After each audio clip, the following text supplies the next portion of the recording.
Joining me, Paul Kent and NRL CEO Andrew Abdo. Thanks for joining us, Andrew. Great to be here. I've been looking forward to this all year. Yeah, I'm sure you have. It's been a big day, a landmark ruling on the concussion protocols. In basic terms, what are the changes? So we think about player safety and injuries more generally under four key pillars, right? Prevention, detection, return to play, and then research. This falls under the return to play. And essentially what the rule is now we're saying it's mandatory. If a player suffers a concussion, any concussion, either in a match or a training, then there's a minimum period of 11 days before they're able to partake in a match again. Mm-hmm. And there's obviously a bunch of detail that happens underneath that, graduated return to play protocols that are then administered by the club doctor to ensure that the player is also ready to play. So it could be that a player takes longer than 11 days, mm-hmm. and that's obviously monitored by the club doctor, but there's a minimum of 11 days. Okay, and there's two categories, right? Or there isn't. You were explaining to us earlier. What's the difference between a Category 1 and a Category 2? Yeah, it's a great question. So we have head injury symptoms that the club doctor and the independent doctor are looking for either in a match or trainers are looking for in training. And those symptoms are either Category 1, which are more serious, so that's where a player is lying motionless for mm-hmm. a sustained period of time, and Category 2, where the symptoms are not as serious. And in a Category 1 indicator, a player is automatically removed from the field and can't go back and mm-hmm. play again, and also wouldn't be eligible for the exemption that's been provided in the rules for the 11-day mandatory stand-down period. Concussion is everywhere at the moment. So why have you guys brought this in today? What led you to this decision? Well, as I was saying earlier, PK, there's a framework, right? So we're thinking about what we need to do from a prevention perspective. But why have you changed it from 5 days to 11 days? Well, what was the research? Did an expert come to you and say something?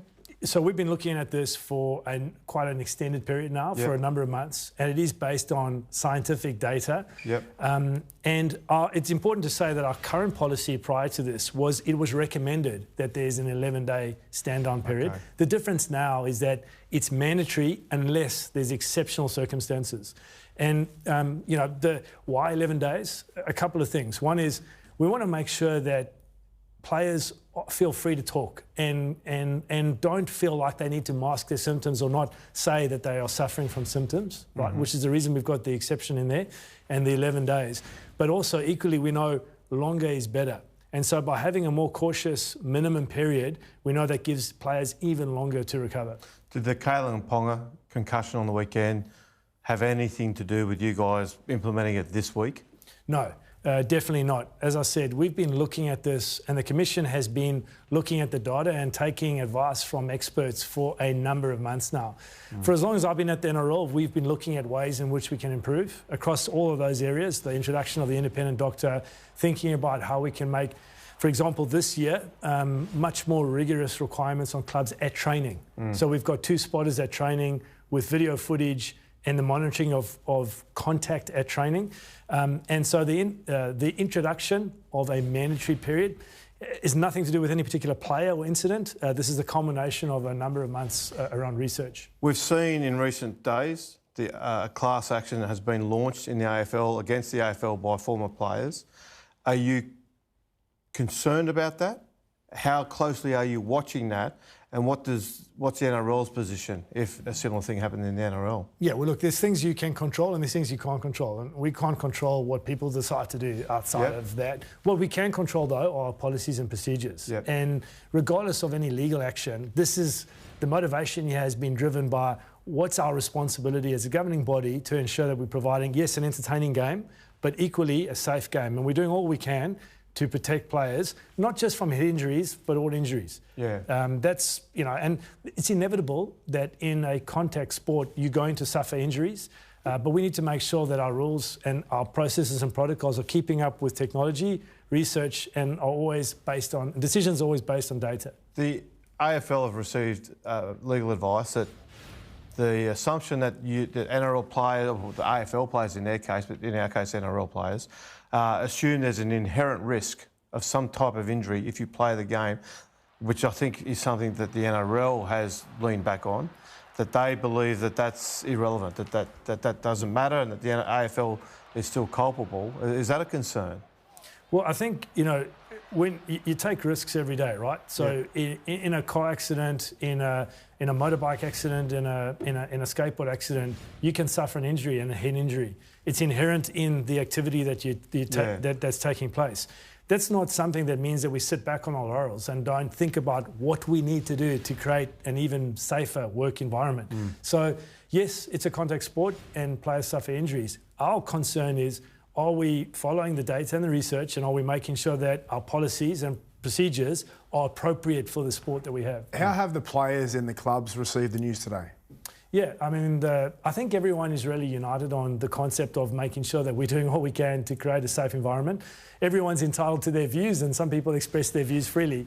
But the clubs have been supportive. We've obviously provided this information to them this afternoon, and there'll be a call tonight with all the club CMOs. And I think everyone is rallying in the same direction. And using scientific data to make informed decisions. What do you say to the fans and the Gus Goulds of the world that have suggested that the game's gone soft? Well, as I said earlier, everyone's entitled to their opinion, right? And that's what we love about rugby league. Everyone has an opinion. We're going to do what we think is right.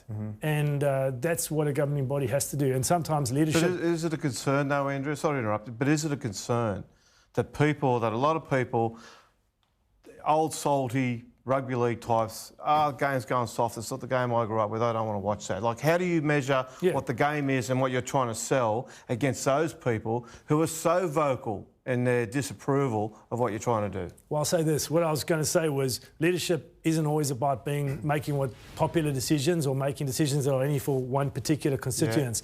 You've got to respect everyone's views because they have a valid view based on their lens.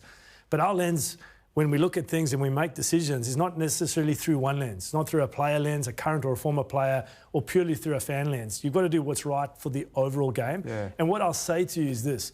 The fans are voting. They're voting with their feet. The first 2 rounds, I say this to anyone who says the game has gone soft.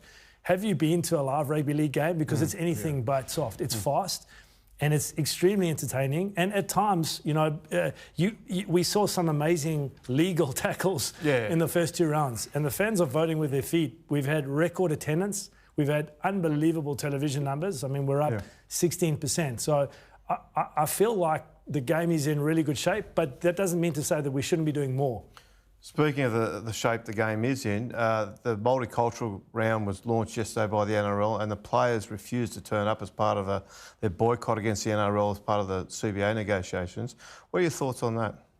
Well, it's obviously clearly frustrating, right? Multicultural round, let me first say, is a great celebration who we are. Rugby league is so inclusive and authentic. We've copped a lot of that. We've spoken a lot of that in the past week, haven't we? And it's been celebrated, yet given the opportunity to turn up.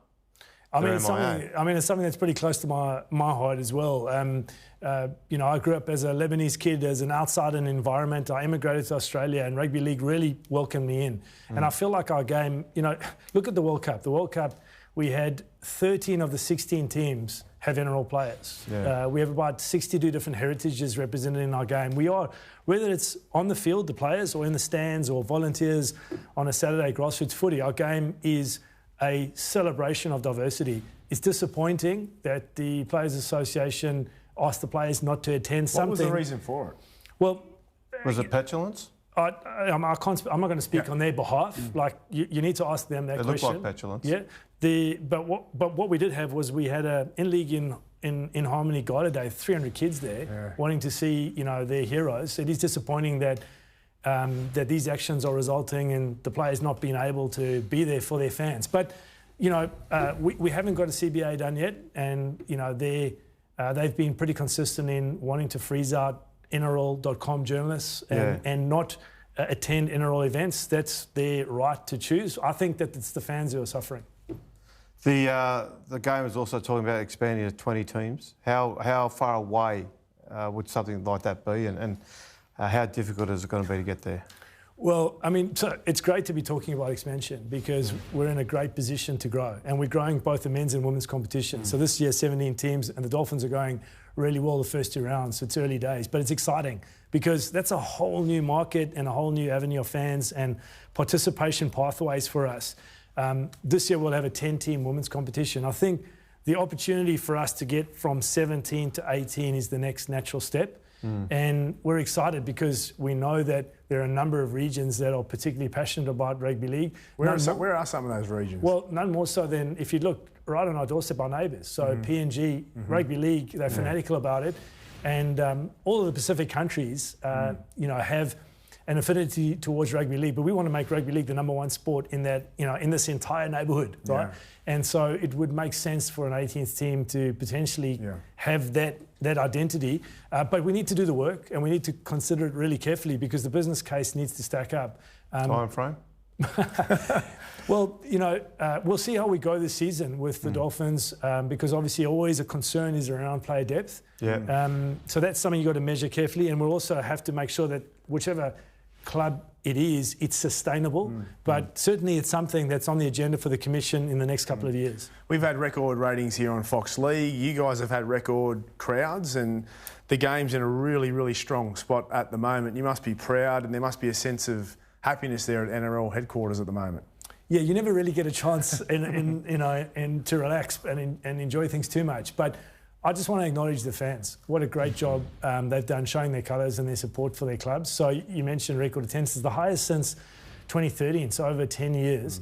And great numbers on Fox in terms of TV audience as well, like almost up 20%. So huge support from our fans. That is always pleasing. I mean, that's our job, right? Our job as administrators is not to be really seen or heard, but to make sure that it's a great experience for everyone, players and fans. And it's great to see the competition off to such a good start. There's a lot to look forward to this year. Yeah, well, you're doing a great job. I know you've been looking forward to coming on the show, Andrew. So thanks for joining us. Thanks for talking about those concussion protocols and good luck for the rest of the year. Thanks for having me.